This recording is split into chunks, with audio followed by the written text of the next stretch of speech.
శ్రీమద్ వాల్మీకి రామాయణం యుద్ధకాండం 65వ సర్గమునందు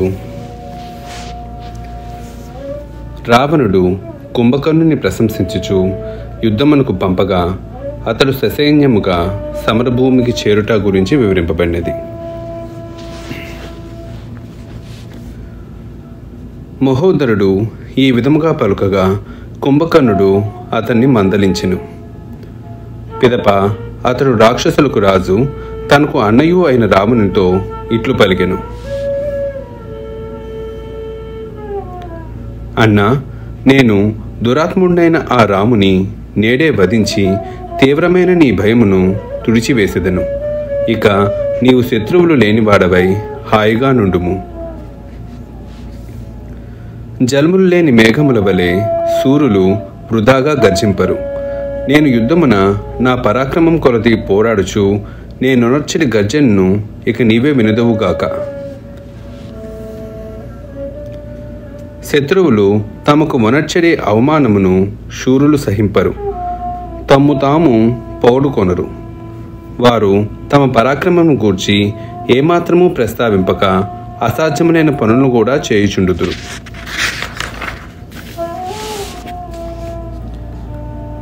మహోదర, సహజముగానే భయస్వభావులు, బుద్ధిబలము లేనివారు, ప్రతిభ లేకున్నను తమను తాము ప్రతిభావంతులమని భావించుకునేవారు అయిన మీ వంటి వారి యొక్క మాటలను వినుట వలననే రాజునకు ఈ దుస్థితి దాపురించినది.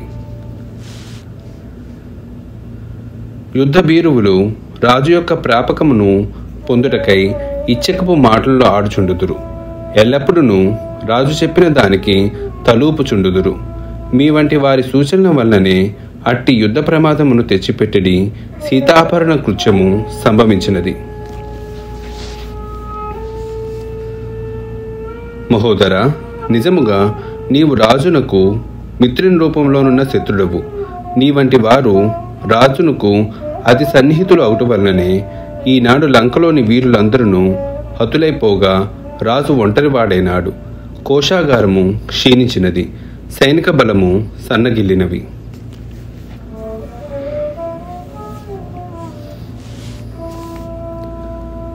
మహారాజా వినుడు. శత్రువులను నశింపచేయుటకు ఉద్యుక్తుడనై ఇప్పుడే యుద్ధరంగమునకు వెళ్ళుచున్నాను. మీరు ఇంతవరకును అనుసరించిన కుటిల నీతి వలననే ఈ దుస్థితి ఎదురైనది. ఈ సంకట పరిస్థితిని శాశ్వతంగా తొలగించుటకు యుద్ధమే సరియైన మార్గము.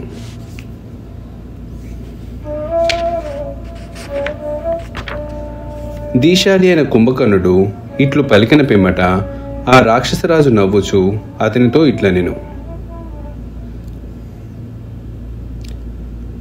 నాయనా కుంభకర్ణ, నీవు యుద్ధమున ఆరితేరిన వాడవు. శ్రీరాముడనిన ఈ మహోదరునకు మిక్కిలి భయము, అందు సందేహము లేదు. కనుక ఇతడు యుద్ధమునకు ఆసక్తి చూపటలేదు. కుంభకర్ణ, నాకు ఆత్మీయుల్లో నీ వంటి సుహృద్భావము గలవాడు, బలశాలి అయిన వాడు మరి ఒకడు లేనే లేడు. శత్రువును జయించి విజయముతో మరలి వచ్చుటకై రణభూమికి ఇప్పుడే బయలుదేరుము. శత్రు సంహారక, నా భయమును తొలగింపగల మహావీరుడువు నీవేగాన నేను నిద్ర నుండి మేల్కొలిపితిని. ఆత్మీయులైన మన రాక్షస యోధులు యుద్ధము చేయుటకు ఇదియే అనువైన కాలము. అందువలన నీవు శూలమును చేబూని పాశమును చేతబట్టి యముని వలె ఒప్పుచు రణభూమికి వెళ్ళుము. వానరులను సూర్యుని వలె తేజోమూర్తులైన రామలక్ష్మణులను భక్షింపుము. నీ రూపమును చూసినంతనే భయపడి వానరులు పారిపోవుదురు. రామలక్ష్మణుల గుండెలు కూడా బ్రద్దలగును.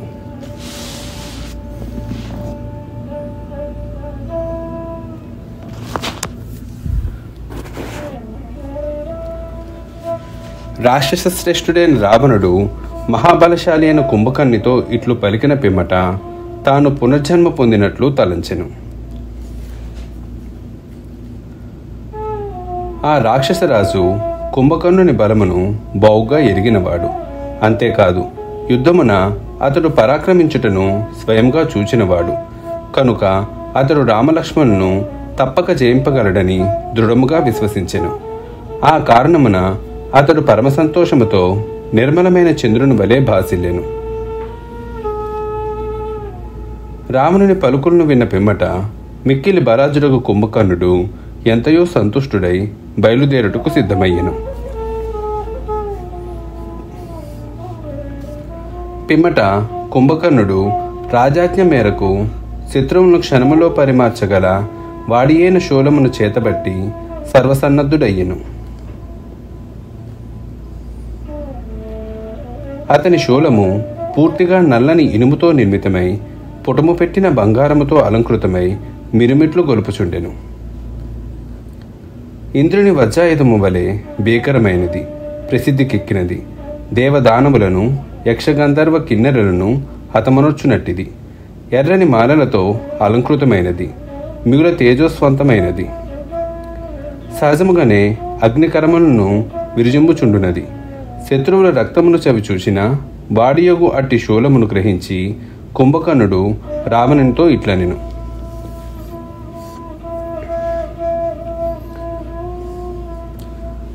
రాజా, యుద్ధమునకు నేను ఒక్కడనే వెళ్ళెదను. నా సైన్యమును ఇక్కడనే ఉండనిమ్ము. నేడే ఆ వానరులను క్రోధావేశముతో శోభపెట్టి భక్షించెదను. ఈ మాటలను విన్న పిమ్మట రావణుడు అతనితో ఇట్లనెను: తమ్ముడా కుంభకర్ణ, వానరులు మిగుల తెలివైన వారు, వేగముగా సాగిపోగలరు, గట్టి పట్టుదలతో పోరాడుదురు. కనుక శూలములను ఇనుపగదులను ధరించిన సైన్యములను తీసుకొని వెళ్ళము. ఒంటరిగా ఉన్న వానిని, ఏమరపాటుతోనున్న వానిని ఆ వానరులు దంతములతో కొరికి చంపివేయుదురు. కావున ఎదిరింపరాని రాక్షస సైన్యములతో గూడి వెళ్ళుము. రాక్షసులకు హానిగూర్చిడి శత్రుపక్ష సైనికులను అందరినీ మట్టుపెట్టుము.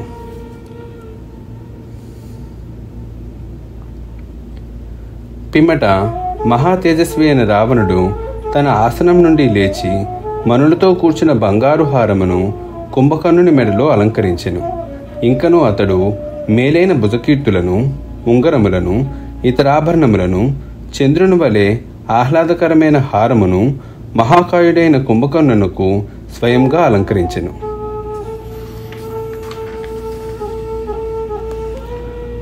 మరియు ఆ రావణుడు తన తమ్మునకు దివ్యములై సువాసనను గుబాలింపచేయుచున్న పూలమాలలను కంఠమునందును, తలతలలాడుచున్న కుండలములను చెవులకును అలంకరించెను.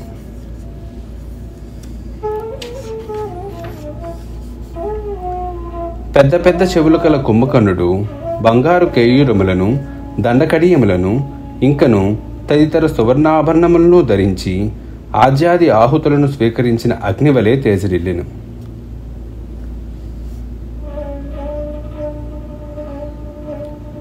పెద్దదియగు నల్లని మొలనూలుతో అలంకృతుడయ్యున్న కుంభకర్ణుడు అమృతోత్పాదన సమయమున వాసుకుచే చుట్టబడిన మందర పర్వతము వలె విరాజిల్లెను. తదనంతరము కుంభకర్ణుని వక్షస్థలమున బంగారు కవచమును అలంకరించిరి. అది శత్రువుల యొక్క తీవ్రమైన ప్రహారములకును తట్టుకొనగలదు. అస్త్రశస్త్రములకు అభేద్యమైనది. తన కాంతులచే విద్యుత్ ప్రభల వలె దేదీప్యమైనది. అట్టి కవచమును ధరించిన కుంభకర్ణుడు సంధ్యా సమయమున ఎర్రని మేఘములతో కూడిన ఆస్త్రాది వలె శోభిల్లుచుండెను.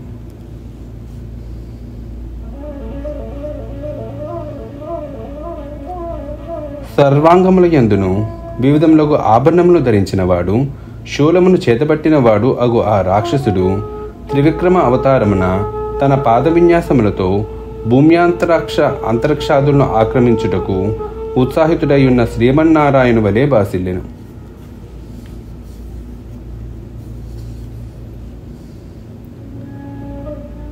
మిగుల బలవంతుడైన ఆ కుంభకర్ణుడు తన అన్నయ్యకు రావణుని గాఢముగా కౌగులించుకొని ప్రదక్షిణపూర్వకంగా ఆయనకు శిరస నమస్కరించి అతడి నుండి బయలుదేరును. మహాకాయుడు, పెద్దగా గర్జన చేయువాడు, మిగుల బలశాలి అయిన తమ్ముడు యుద్ధమునకు బయలుదేరుచుండగా రావణుడు అతన్ని ప్రశస్తమైన ఆశీస్సులతో పంపెను.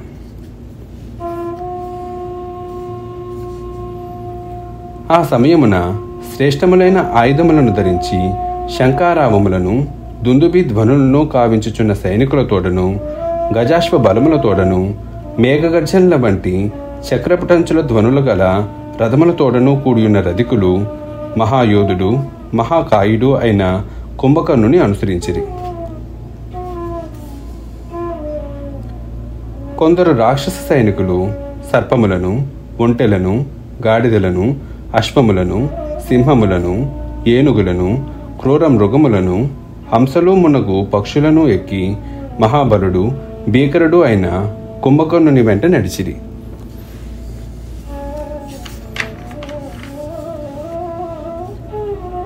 స్వభావము చేతనే మిగుల మదించియున్నవాడు, ఎర్రచందనపు పరిమళములకు మత్తిల్లియున్నవాడు, దేవదానములకు శత్రువు అగు కుంభకర్ణుడు వాడి అయిన శూలమును చేతపట్టి బయలుదేరుచుండగా అచటి వారు పూలజల్లులను కురిపించిరి, ఛత్రములను పట్టిరి. ఇంకనూ పెక్కుమంది కాల్బొమ్మలకు చెందిన రాక్షసులు ఆయన్ను అనుసరించిరి. ఆ మహాబలశాలులు పెద్దగా కోలాహల ధ్వనులను కావించుచుండిరి. శస్త్రములను చేబూని ఉన్న వారందరూ మిగుల భయంకరులు. వారి నేత్రములు భీకరములు. ఎరుపెక్కిన నేత్రములు గలవారు మహాకాయులు అయిన ఆ రాక్షసులు కాటుక కొండ వలె మిగులు నల్లగా నుండిరి.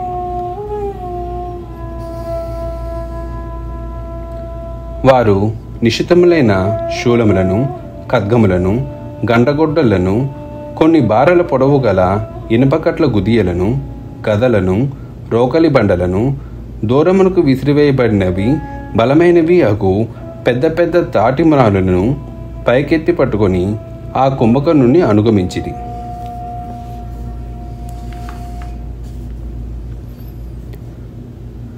అనంతరము మహాబలశాలియు మిగుల తేజస్వి అయిన కుంభకర్ణుడు భయంకరమై గగుర్పాటును కలిగించడి మరొక రూపమును దాల్చి పురోగమించుచుండెను.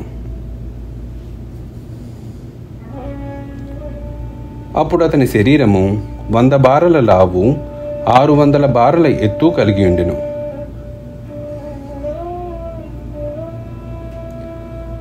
బండి చక్రముల వంటి కనులు గల అతడు అరౌద్రాకారముతో మహాపర్వతము వలె ఒప్పుచుండెను. దావాగ్నిచే దగ్ధమైన పర్వతము వలె ఒప్పుచున్నవాడు, మహాకాయుడు, విశాలమైన వక్రము గలవాడు అయిన ఆ కుంభకర్ణుడు రాక్షస సేనలను వ్యూహరచనతో నిలిపి వికటాట్టహాసము చేయుచు ఇట్లు పలికెను.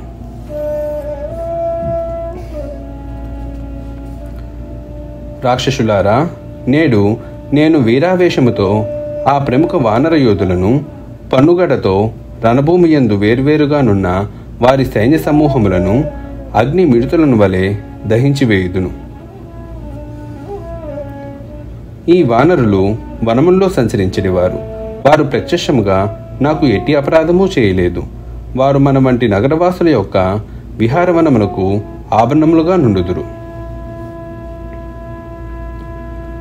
లక్ష్మణుడు తోడుగా గల రాముడే మన లంకా నగరంపై జరిగిన దాడికి మూల కారణము. అతన్ని చంపినచో వారందరినీ చంపినట్లే. కాబట్టి ముందుగా యుద్ధమున అతన్ని వధించెదను.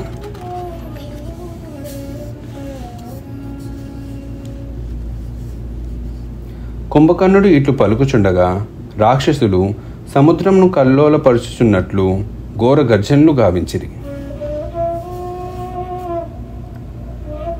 దీశాలి అయిన కుంభకర్ణుడు బయలుదేరుచున్నంతనే అంతటినూ తీవ్రమైన అపశకనములు గోచరించినవి.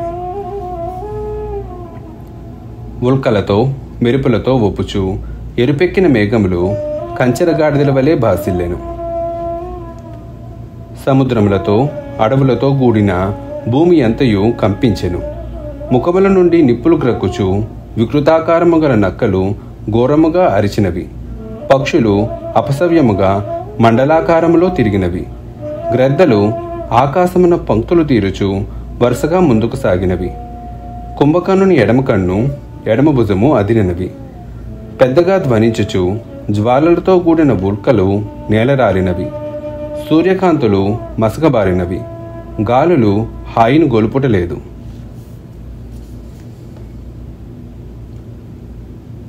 గగుర్పాటును గూర్చుచు చెలరేగిన దారుణమగు అపశకునములను ఏమాత్రమూ లెక్కసేయక కుంభకర్ణుడు మృత్యుపేరణతో ముందునకు సాగెను.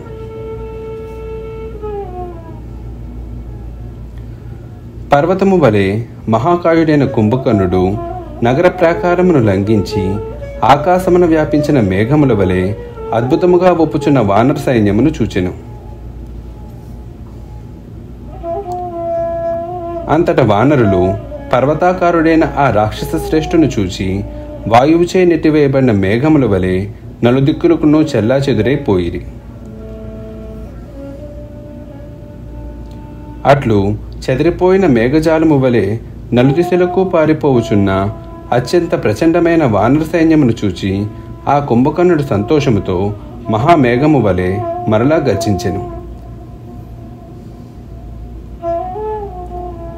ఆకాశమునందలి మేఘం యొక్క ధ్వని వలె ఒప్పుచున్న ఘోరమైన అతని గర్జనను విని ఆ వానరులో పెక్కుమంది వేలతో పెకిలించి వేయబడిన మద్ది చెట్ల వలె నేలపై పడిపోయిరి.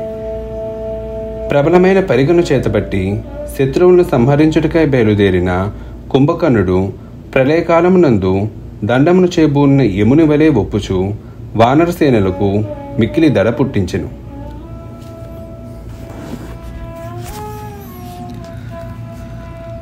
వాల్మీకి మహర్షి విరచితమై ఆదికావ్యమైన శ్రీమద్ రామాయణం నందరి యుద్ధకాండమునందు 65వ సర్గము సమాప్తము.